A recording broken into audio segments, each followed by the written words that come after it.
നമ്മളൊക്കെ അനുഭവിച്ചുകൊണ്ടിരിക്കുന്ന ഒരു വിഷയമാണ് യഥാർത്ഥത്തിൽ മക്കൾ അനുസരിക്കുന്നില്ല, വീട്ടിൽ സമാധാനമില്ല, ഐക്യമില്ല, ഇങ്ങനെയൊക്കെ പറയുന്ന വിഷയങ്ങൾ. ഇത് കേവലം ഈ കേൾക്കുന്നവരുടെ കൂട്ടത്തിൽ ഏതെങ്കിലും ഒന്നോ രണ്ടോ ആളുകൾക്ക് മാത്രമുള്ളതല്ല. പൊതുവെ എല്ലാവരിലും കാണുന്ന വളരെ പ്രധാനപ്പെട്ടൊരു പ്രതിസന്ധി തന്നെയാണിത്. കാലത്തിൻ്റെ ഈ കുത്തൊഴുക്കിനിടയിൽ അവരവർക്ക് തോന്നുന്നത് പോലെ ജീവിതത്തെ ക്രമപ്പെടുത്തുമ്പോഴും പൈശാചികമായ ചില ദുർബോധനകൾ കാരണമായിട്ടൊക്കെ ഉണ്ടായേക്കാവുന്ന ചില പ്രതിസന്ധികളാണ് ഇത്തരം വിഷയങ്ങൾ. ഇതിനെ നമ്മൾ എങ്ങനെയാണ് പ്രതിരോധിക്കേണ്ടത്, ഇതിനോടെങ്ങനെയാണ് സമീപിക്കേണ്ടത്, ഇതിനോടെങ്ങനെയാണ് നേരിടേണ്ടത് എന്നതിനെക്കുറിച്ചാണ് ഇന്ന് നമ്മൾ സംസാരിക്കുന്നത്. അപ്പോൾ നമ്മുടെ വീട്ടിൽ പരസ്പരം അങ്ങോട്ടും ഇങ്ങോട്ടും ഐക്യമില്ലാണ്ട് നിൽക്കുന്നതൊക്കെ ഇത്തരം വിഷയങ്ങളുമായി ബന്ധപ്പെട്ട് കിടക്കുന്നതായിരിക്കാം. അപ്പോൾ അത് പരിഹരിക്കുക എന്നുള്ളതാണ് അതിൽ നിന്നൊക്കെ നമുക്ക് രക്ഷപ്പെടാനുള്ളൊരു മാർഗം എന്ന് പറയുന്നത്. അതിന് ആത്മീയമായ വഴികൾ ഉപയോഗിക്കാം. വെറുതെ ആവശ്യമില്ലാതെ മറ്റുള്ളവർക്ക് അവരോട് ദേഷ്യമുണ്ടായിരിക്കാം. അതിന് കാരണങ്ങൾ ചെറിയ ചെറിയ കാരണങ്ങളായിരിക്കാം. ഇതൊക്കെ പൈശാചികമായിട്ടുള്ളൊരു ദുർബോധന ഇതിന് പിന്നിലുണ്ട്. അപ്പോൾ എങ്ങനെയാണ് ഈ തടസ്സങ്ങൾ ആത്മീയമായിട്ട് പരിഹരിക്കുക എന്നുള്ളതാണ് നമ്മളിന്നിവിടെ പറയാൻ പോകുന്ന ഈ ഒരു ആയത്ത്. വളരെ ചെറിയൊരായത്താണ്. ഈ ആയത്തിൻ്റെ ഒരു പ്രത്യേകത എന്ന് പറയുന്നത് ഈ ഒരൊറ്റ ആയത്ത് കൊണ്ടാണ് ഇഫ്രീത്ത് പറഞ്ഞത്, ഇഫ്രീത്തിനെ കുറിച്ച് പറയപ്പെട്ടത്. നിങ്ങൾ ഈ ഒരു ആയത്ത് ഓതിയത് കൊണ്ടാണ് യഥാർത്ഥത്തിൽ ഇഫ്രീത്തിനെ കരിച്ചു കളഞ്ഞത്. പ്രഭാതമായ സമയത്ത് അവിടെ കരിയും വെണ്ണീറും ആ സ്ഥലത്തുണ്ടായിരുന്നു. അത് ഈ ഒരു ആയത്ത് കാരണമായിട്ടാണ് ഇഫ്രീത്ത് നശിച്ചിരുന്നതെന്ന്. അപ്പോൾ ആ വീട്ടിലെപ്പോഴും ആരും അവിടെ താമസിക്കില്ല. താമസിക്കാത്ത കാരണം എന്താ വെച്ചാൽ താമസിക്കുന്നവരെല്ലാം നശിച്ചു കൊണ്ടേയിരിക്കുന്നു. അപ്പോൾ ഒരാളവിടെ പുതിയതായിട്ട് താമസക്കാരൻ വരുന്നു, അവർ ഈ ഒരു ആയത്ത് ഓതുന്നു. ഈ ആയത്തിലെ ഈ ഒരു ഭാഗമുണ്ട്, ആ ഭാഗം യഥാർത്ഥത്തിൽ അവിടെയുള്ള ആ ഛിദ്രശക്തിയെ, ആ പൈശാചികതയെ നശിപ്പിച്ചു കളഞ്ഞു എന്നുള്ളതാണ്. നമുക്ക് നമ്മുടെ ജീവിതത്തിലേക്ക് കൊണ്ടുവരാം. അല്ലാഹു തൗഫീഖ് നൽകട്ടെ. വിഷയത്തിലേക്ക് പ്രവേശിക്കുന്നതിൻ്റെ മുമ്പ് എല്ലാ ദിവസവും നമ്മൾ സൂചിപ്പിക്കാറുള്ളത് പോലെ തന്നെ നേരിട്ട് കാണാനുള്ള ഡേറ്റ് ചൊവ്വാഴ്ചകളിൽ മാത്രമാണ്. ചൊവ്വാഴ്ച നേരിട്ട് വരാൻ ബുക്ക് ചെയ്യാൻ വിളിക്കേണ്ടത് ഞായറാഴ്ച 10 മണിക്കാണ്. വിളിച്ച് ബുക്ക് ചെയ്തതിന് ശേഷം മാത്രമേ വരാവൂ എന്ന് ഓർമ്മപ്പെടുത്താണ്. പലരും വിളിക്കാതെയും ബുക്ക് ചെയ്യാതെയൊക്കെ വരുന്നുണ്ട്. അതുകൊണ്ടാണ് നമ്മളങ്ങനെ പറയേണ്ടി വരുന്നത്. നമുക്കൊരു നിശ്ചിത ആളുകളെ മാത്രമേ നോക്കാൻ കഴിയുള്ളൂ. അപ്പോൾ ബുക്ക് ചെയ്തിട്ട് മാത്രമേ വരാവൂ എന്ന് ഓർമ്മപ്പെടുത്തണം. ഈ പിശാച് എന്ന് പറയുന്ന ഈ ഒരു സംഭവം അത് അതിശക്തനും ഭീമനുമായ ഒരു ഇഫ്രീത്ത് എന്ന് പറയുന്നത് നിങ്ങൾ കേട്ടിട്ടുണ്ടാവും. പിശാചുക്കളിലെ വളരെ ശക്തിയുള്ളതാണ്, ഭീമനാണ് ഇഫ്രീത്ത് എന്ന് പറയുന്നത്. ഉന്നതരായ സത്യവിശ്വാസികളെ വഴിതെറ്റിക്കാൻ ഏറ്റവും ശക്തനായ ഇഫ്രീത്തിനെയാണ് നിയോഗിക്കപ്പെടാറുള്ളത്.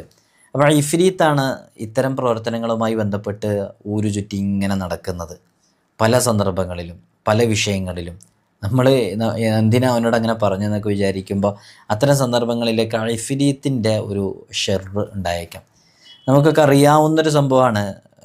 ബിൽഖീസ് രാജ്ഞിയുടെ സിംഹാസനം കൊണ്ടുവരാൻ സുലൈമാൻ നബി അലൈഹി സ്വലാത്തു വസ്സലാം ആവശ്യപ്പെട്ടപ്പോൾ ആ വെല്ലുവിളി സ്വീകരിക്കാൻ ആദ്യമായി മുന്നോട്ട് വന്നത് ഇഫ്രീത്തായിരുന്നു അല്ലേ.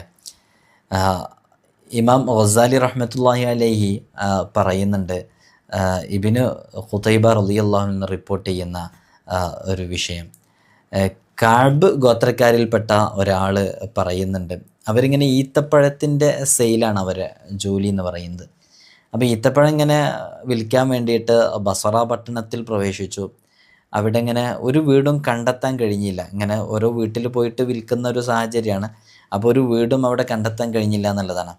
അങ്ങനെ ഒരു ആൾതാമസമില്ല എന്ന് തോന്നുന്ന ചിലന്തി വലയൊക്കെ ഇങ്ങനെ കൂടി നിൽക്കുന്ന ഒരു ആൾപ്പെരുമാറ്റമില്ലാത്ത ഒരു വീടാണ് അവിടെ ആകെ കണ്ടെത്തിയത്.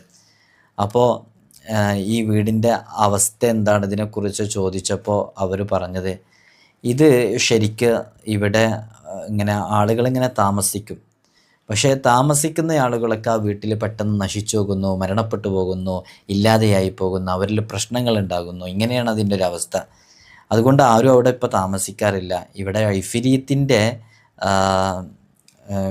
വാസകേന്ദ്രമാണിത് എന്ന് അതിനെക്കുറിച്ച് പറയുകയുണ്ടായി. അപ്പോൾ ആ വീട്ടിൽ പ്രവേശിക്കുന്നവരെല്ലാം നശിച്ചു പോകുന്നു, നല്ല നടപ്പിലേക്ക് എത്തുന്നില്ല, പ്രശ്നങ്ങളും പ്രതിസന്ധികളൊക്കെ ഉണ്ടാകുന്നു എന്ന് പറഞ്ഞപ്പോൾ ഈ ഈത്തപ്പഴം കച്ചവടം ചെയ്യുന്ന ഇവർ വലിയ ധൈര്യത്തോടു കൂടെ ധൈര്യസമേതം ആ വീട്ടിൽ താമസിക്കാൻ തയ്യാറാവുകയാണ്. അങ്ങനെ മനസ്സുകൊണ്ട് ഉറച്ചു പറഞ്ഞു, അള്ളാഹു എന്നെ സഹായിക്കും. റബ്ബല്ലേ എല്ലാം സൃഷ്ടിച്ചത്, അവൻ്റെ കീഴിലാണല്ലോ എല്ലാം. ഞാനും ഈ പറയുന്ന ജിന്നും ഈ ഷെയ്ത്വാനും ഈ പൈശാചികതയൊക്കെ അവൻ്റെ കീഴിലാണല്ലോ. അതാണ് നമ്മൾ തവക്കുൽ ക്ലിയർ ആക്കുക എന്ന് പറഞ്ഞത്. അപ്പോൾ ഇബ്ലീസ് അല്ലെങ്കിൽ പൈശാചികത, ഷെയ്ത്വാൻ്റെ ഷർറൊക്കെ അതിന് താഴെയാണല്ലോ വരുന്നത്. അതുകൊണ്ട് ആ വിഷയത്തിൽ ഞാനതിന് നല്ല ശക്തമായിട്ട് തവക്കുൽ ചെയ്ത് നിൽക്കും എന്ന് പറയുകയും, രാത്രിയായ സമയത്ത് ഒരു കറുത്തിരുണ്ട ഒരു വ്യക്തി അവിടെ എത്തും എന്നുള്ളതാണ്. കണ്ണുകളിൽ നിന്ന് തീജ്വാല ഇങ്ങനെ കത്തുന്ന രൂപത്തിലുണ്ടായിരിക്കാം. ഇഫ്രീത്ത് ഇദ്ദേഹത്തിൻ്റെ അടുത്ത് ദേഷ്യത്തോടു കൂടെ ക്രോധത്തോടു കൂടെ വരുന്ന ഒരു സന്ദർഭമാണ്. അപ്പോൾ അവരിങ്ങനെ അവിടെ നിന്ന് ആയത്തുൽ കുർസി ഇങ്ങനെ ഓതാൻ തുടങ്ങിയെന്ന ഓരോ വാക്യങ്ങളും ഓതുമ്പോൾ പിശാച് ഇങ്ങനെ അതേ പ്രകാരം ഇങ്ങനെ ഓതുന്നതാണ്. വലാ യഊദുഹു ഹിഫ്ലുഹുമാ വഹുവൽ അലിയുൽ അലീം. ആ ഒരു വാക്കാണ് ഞാൻ നേരത്തെ സൂചിപ്പിച്ചത്. വലാ യഊദുഹു ഹിഫ്ലുഹുമാ വഹുവൽ അലിയുൽ അലീം എന്ന് ആയത്ത് അതിങ്ങനെ ആവർത്തിച്ച് ഇങ്ങനെ ഓതി. അതാണ് ഈ ആയത്തിനൊരു പവർ ഉണ്ടെന്ന് പറഞ്ഞ്. ആ ആയത്ത് ഇങ്ങനെ ആവർത്തിച്ച് ഓതുമ്പോൾ വലാ യഊദുഹു ഹിഫ്ലുഹുമാ വഹുവൽ അലിയുൽ അലീം എന്ന് ഓതുമ്പോൾ യഥാർത്ഥത്തിൽ ഇത് അപ്രത്യക്ഷമാവുകയാണ്. ഈ ഇഫ്രീത്ത് അപ്രത്യക്ഷമാവുകയാണ്. അപ്പോൾ പിന്നെ സുഖമായിട്ട് കിടന്നുറങ്ങും. പ്രഭാതമായി കഴിഞ്ഞ് നോക്കുന്ന സമയത്ത് കരിയും വെണ്ണീറും ആ ഒരു സ്ഥലത്ത്, നേരത്തെ ഉണ്ടായിരുന്ന ആ ഷെയ്ത്വാൻ്റെ ഷെർ ഉണ്ടായിരുന്ന ആ സ്ഥലത്ത് ഇങ്ങനെ വെണ്ണീറിൻ്റെ കരിയുടെയൊക്കെ ഒരു അടയാളം ഇങ്ങനെ കാണുകയും ചെയ്യും. അപ്പോൾ പെട്ടെന്ന് അവിടെ നിന്നൊരു ശബ്ദം, ഒരു അശരീരി കേൾക്കണം. ആ അശരീരി ഇങ്ങനെ വിളിച്ചു പറയുന്നുണ്ട്. എന്താ പറയുന്നതെന്ന് വെച്ചാൽ, താങ്കൾ ഭീകരനായ ഇഫ്രീത്തിനെ വലാ യഊദുഹു ഹിഫ്ലുഹുമാ വഹുവൽ അലിയുൽ അലീം എന്ന വാക്യം കൊണ്ട് കരയിച്ചു കളഞ്ഞിരിക്കുന്നു എന്നാണ് ആ വിളിച്ചു പറയുന്നത്. അപ്പോൾ നിങ്ങൾ നോക്കൂ, ഈ ഒരു ആയത്തിൻ്റെ ഒരു പവറാണ് ഞാൻ പറയുന്നത്. ആയത്തുൽ കുർസി അത്രമേൽ സവിശേഷമുള്ളതാണ്. അതോടൊപ്പം തന്നെ ആയത്തുൽ കുർസിയിലെ ഈ ഒരു ഭാഗം വലാ യഊദുഹു ഹിഫ്ലുഹുമാ വഹുവൽ അലിയുൽ അലീം, ഹിഫ്ലിൻ്റെ വളരെ സവിശേഷമേറിയ ആയത്തിലെ ഒരു ഭാഗമാണിത്. ഇത് നമ്മൾ ചൊല്ലിയാലുള്ള ഗുണങ്ങളാണ് പറഞ്ഞത്. അതുകൊണ്ട് തന്നെ പല ആത്മീയമായ മേഖലകളിലൊക്കെ ഇത്തരം വിഷയങ്ങളെ പരിഹാരം ചെയ്യുന്നവരും ഇതുമായി ബന്ധപ്പെട്ടിരിക്കുന്നവരൊക്കെ സ്വാഭാവികമായിട്ടും അവർ ഈ ഒരു ആയത്ത് ഇങ്ങനെ പല വിഷയങ്ങൾക്കും ആവർത്തിച്ച് ഇങ്ങനെ ഓതുന്നത് കാണാം. അതുകൊണ്ട് അതിനത്രമേൽ പവിത്രതയും അത്രമേൽ മഹത്വമൊക്കെ ഉണ്ടായതുകൊണ്ടാണ്. അതുകൊണ്ട് ഒരുപാട് കാര്യങ്ങൾ നേടിയെടുക്കാൻ പറ്റും. അപ്പോൾ നമ്മുടെ വിഷയങ്ങളിലും നമ്മുടെ കുടുംബത്തിലെ വിഷയങ്ങളിലും ജീവിതത്തിലെ പ്രതിസന്ധികളിലൊക്കെ നമുക്ക് ആയത്തുൽ കുർസിയിലെ ഈ ഒരു ആയത്ത് അത് റിപ്പീറ്റ് ചെയ്ത് ഓതുന്ന ഒരു ശീലം നമുക്ക് ഉണ്ടാക്കിയെടുക്കാം. മനസ്സിലാകുന്നുണ്ടോ? അള്ളാഹു നമുക്ക് തൗഫീഖ് നൽകട്ടെ. അള്ളാഹു നമുക്ക് പഠിക്കാനും മനസ്സിലാക്കാനുള്ള തൗഫീഖ് നൽകട്ടെ. ജീവിതത്തിലേക്ക് ചേർത്ത് വെക്കാനുള്ള വഴികളൊക്കെ അള്ളാഹു എളുപ്പമാക്കട്ടെ. അപ്പോൾ നമ്മുടെ കുടുംബത്തിൽ എന്തെങ്കിലുമൊക്കെ പ്രശ്നങ്ങളും പ്രതിസന്ധികളൊക്കെ ഉണ്ടെന്നുണ്ടെങ്കിൽ അന്ന് ശപഥം ചെയ്തിറങ്ങിയ പിശാച്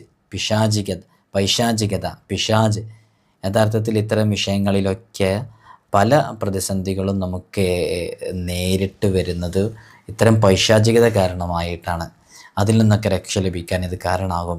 എല്ലാ ദിവസവും നമ്മൾ ഓർമ്മപ്പെടുത്താറുള്ളത് പോലെ തന്നെ 5 വഖത്ത് ഫർള് നിസ്കാരം ഒരു കാരണവശാലും ഖളാ ആക്കുന്ന സാഹചര്യം ഉണ്ടാകാതെ ഇരിക്കുക. ഹറാമിൽ നിന്ന് പൂർണ്ണമായും പിന്മാറുക. മറ്റുള്ളവൻ്റെ ഗീബത്ത് നമീമത്ത് ഇതൊക്കെ പറയാതിരിക്കുക. സുന്നത്ത് നിസ്കാരങ്ങളെ കൊണ്ട് എല്ലാ സമയങ്ങളിലും ജോലിയാവുക. ദിവസത്തിലൊരിക്കലെങ്കിലും വിശുദ്ധ ഖുർആൻ കയ്യിലെടുത്ത് പാരായണം ചെയ്യുന്ന സാഹചര്യം ഉണ്ടായിരിക്കുക. ഇങ്ങനെ തുടങ്ങിയിട്ട് ആത്മീയമായ വഴികളിലേക്ക് എത്തുക. അസ്മാഉൽ ഹുസ്ന ഒരു ദിവസം ചുരുങ്ങിയത് ഒരു തവണ ഓതുന്നവർ 2 തവണയെങ്കിലും, 2 തവണ ഓതുന്നവർ 3 തവണയെങ്കിലും പതിവാക്കാൻ വേണ്ടി ശ്രമിക്കുക. അസ്മാഉൽ ഹുസ്നയിലെ ഇസ്മുകളെ ചേർത്ത് വെക്കുക. ഓരോ പ്രതിസന്ധികളുണ്ടാകുമ്പോൾ ആ ഇസ്മുകൾ നമ്മുടെ പ്രതിസന്ധിയോട് ചേർന്ന് നിൽക്കുന്ന ഇസ്മ ഏതാണെന്ന് മനസ്സിലാക്കിയിട്ട് ആ ഇസ്മ നമ്മൾ എന്ത് ചെയ്യാം, വളരെ ആത്മാർത്ഥമായിട്ട് നമ്മളത് ചൊല്ലുക. ഇതൊക്കെ നമ്മുടെ ജീവിതത്തിൽ വലിയ ബറക്കത്ത് ലഭിക്കാൻ കാരണമാകും. അല്ലാഹു സുബ്ഹാനഹു വ തആല നമുക്ക് തൗഫീഖ് നൽകട്ടെ. നിങ്ങളൊക്കെ എനിക്കും എൻ്റെ കുടുംബത്തിനും ഉമ്മ ഉപ്പ ഉൾപ്പെടെയുള്ളവർക്കൊക്കെ ദുആ ചെയ്യണമെന്ന വസിയ്യത്ത് ചെയ്യുകയാണ്. അസ്സലാമു അലൈക്കും വറഹ്മത്തുള്ളാഹി വബറകാതുഹു.